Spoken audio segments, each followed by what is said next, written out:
Bharti news, सीधा, सटीक और निष्पक्ष। नमस्कार, मैं हूं पुष्पेंद्र और आप देख रहे हैं भारती न्यूज। नजर डालते हैं आज की ताजा तरीन खबरों की ओर और शुरुआत करते हैं राष्ट्रीय खबरों से।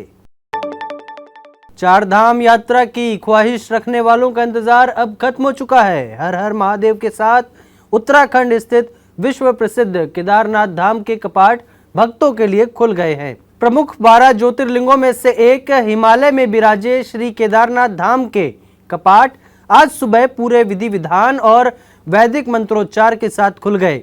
मंदिर के कपाट खुलने के पावन अवसर पर मुख्यमंत्री पुष्कर सिंह धामी और उनकी पत्नी बाबा केदारनाथ के दर्शन के लिए मौजूद रहे। प्रधानमंत्री नरेंद्र मोदी ने श्रद्धालुओं को देवभूमि उत्तराखंड के पवित्र चार धाम यात्रा के शुभारंभ की बधाई दी है। पीएम मोदी ने सोशल मीडिया प्लेटफॉर्म एक्स पर एक पोस्ट में कहा, इस यात्रा पर निकले सभी भक्तों और श्रद्धालुओं को मेरी ढेर सारी शुभकामनाएं। दिल्ली के मुख्यमंत्री अरविंद केजरीवाल को सुप्रीम कोर्ट ने शुक्रवार को 1 जून तक के लिए अंतरिम जमानत दे दी है।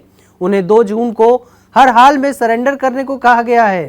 केजरीवाल दिल्ली शराब नीति मामले में 40 दिन से तिहाड़ जेल में बंद हैं। अदालत ने दोपहर 2 बजे एक लाइन में फैसला सुनाया। आज शाम तक वे जेल से बाहर आ सकते हैं।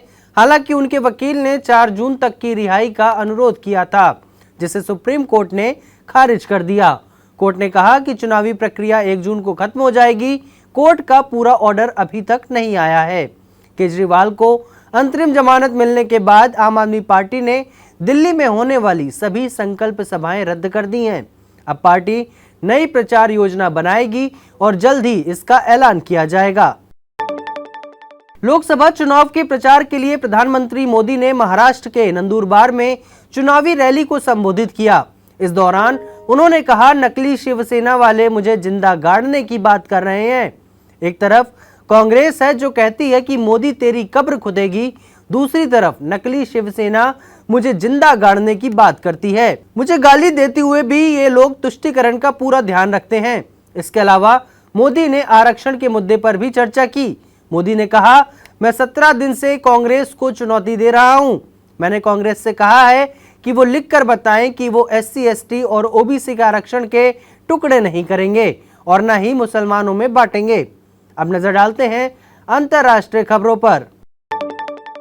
मालदीव के विदेश मंत्री मूसा जमीर भारत के दौरे पर हैं। इस दौरान विदेश मंत्री डॉक्टर S जयशंकर और मालदीव के विदेश मंत्री के बीच गुरुवार को दिल्ली में द्विपक्षीय बैठक हुई। दोनों देशों ने आपसी संबंधों के सभी आयामों की समीक्षा की।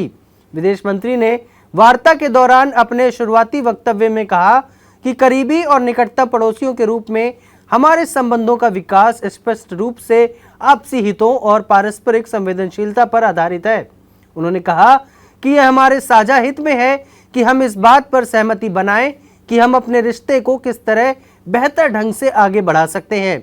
विदेश मंत्री डॉक्टर S जयशंकर ने कहा कि भारत कई अवसरों पर मालदीव के लिए प्रथम सहायक बना है। अमेरिकी विदेश विभाग ने कहा कि दक्षिण और मध्य एशियाई मामलों के सहायक सचिव डोनाल्ड लू 10 से 15 मई तक भारत, श्रीलंका और बांग्लादेश की आधिकारिक यात्रा पर निकले हैं। विदेश विभाग ने गुरुवार को एक विज्ञप्ति में कहा, लू की यात्रा प्रत्येक देश के साथ द्विपक्षीय सहयोग को मजबूत करेगी और एक स्वतंत्र, खुले और समृद्ध भारत प्रशांत क्षेत्र के लिए अमेरिकी समर्थन को प्रदर्शित करेगी। विदेश विभाग की विज्ञप्ति में कहा गया है, चेन्नई में सहायक सचिव लू दक्षिणी भारत में द्विपक्षीय जुड़ाव को मजबूत करने के लिए वाणिज्य दूतावास कर्मियों से मुलाकात करेंगे। अपनी भारत यात्रा के बाद अमेरिका के शीर्ष राजनीतिक स्पेक्ट्रम के अधिकारियों के साथ जुड़ने और श्रीलंका के साथ संयुक्त राज्य अमेरिका की साझेदारी को गहरा करने के लिए कोलंबो की यात्रा करेंगे। अब खबरें व्यापार जगत से। आज अक्षय तृतीया है। देश में अक्षय तृतीया पर लोग सोना खरीदना खूब पसंद करते हैं। इस दिन सोना चांदी खरीदना काफी शुभ माना जाता है। इस बार अक्षय तृतीया से पहले सोने चांदी की कीमतों में तेजी देखी जा रही है। हालांकि कीमतों में उछाल के बावजूद खरीदारों का उत्साह बना हुआ है। ग्राहकों को लुभाने के लिए अक्षय तृतीया पर देश के टॉप ज्वेलरी ब्रांड कई तरह के खास ऑफर्स भी दे रहे हैं। कहीं मेकिंग चार्ज पर 50% का फ्लैट डिस्काउंट मिल रहा है, तो कहीं डायमंड ज्वेलरी पर 25% की छूट दी जा रही है। इस बार बहुत से ब्रांड लोगों को EMI का ऑप्शन भी दे रहे हैं। अक्षय तृतीया पर इस बार ऑफर्स की भरमार है। बेंगलुरु स्थित इंश्योरटेक स्टार्टअप गो डिजिट जनरल इंश्योरेंस का इनिशियल पब्लिक ऑफर यानी IPO पब्लिक सब्सक्रिप्शन के लिए 15 मई को ओपन होगा। रिटेल निवेशक इस IPO के लिए 17 मई तक बोली लगा सकेंगे। क्रिकेटर विराट कोहली ने 2020 में 2 करोड़ रुपए में कंपनी के 2,66,667 शेयर खरीदे थे। मयूं की पत्नी और अभिनेत्री अनुष्का शर्मा ने निजी प्लेसमेंट के जरिए 50 लाख का निवेश किया था। IPO के जरिए प्रमोटर गो डिजिट इन्फोवर्क्स और अन्य मौजूदा शेयर होल्डर अपनी हिस्सेदारी बेच रहे हैं। हालांकि विराट कोहली और अनुष्का शर्मा निवेशक बने रहेंगे। अब खबरें खेल जगत से। रॉयल चैलेंजर्स बेंगलुरु ने गुरुवार को IPL 2024 के 58वें मैच में पंजाब किंग्स को 60 रन से मात दी।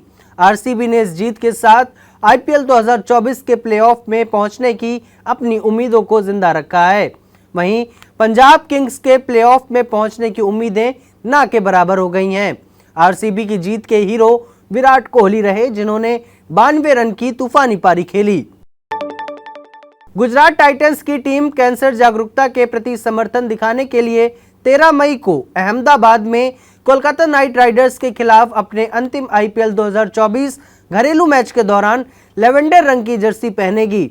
यह लगातार दूसरा साल होगा जब गुजरात टाइटंस लेवेंडर्स जर्सी पहनकर कैंसर रोगियों के साथ एकजुटता प्रदर्शित करेगी।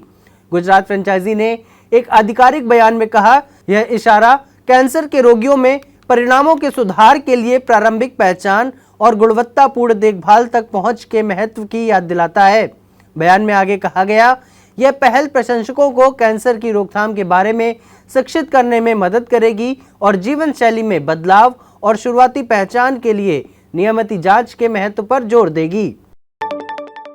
FIH हॉकी प्रो लीग 2023-24 के लिए भारतीय पुरुष टीम की घोषणा कर दी गई है। हॉकी इंडिया ने गुरुवार को 24 सदस्यीय भारतीय पुरुष टीम की घोषणा की है। जो एंटवर्प, बेल्जियम, लंदन और इंग्लैंड में आयोजित होने वाले FHI हॉकी प्रो लीग 2023-24 में भाग लेगी।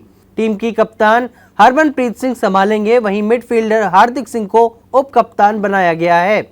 FIH हॉकी प्रो लीग के तहत बेल्जियम चरण 22 मई को शुरू होगा और 30 मई को समाप्त होगा, जबकि इंग्लैंड चरण 1 जून को शुरू होगा और 12 जून को समाप्त होगा।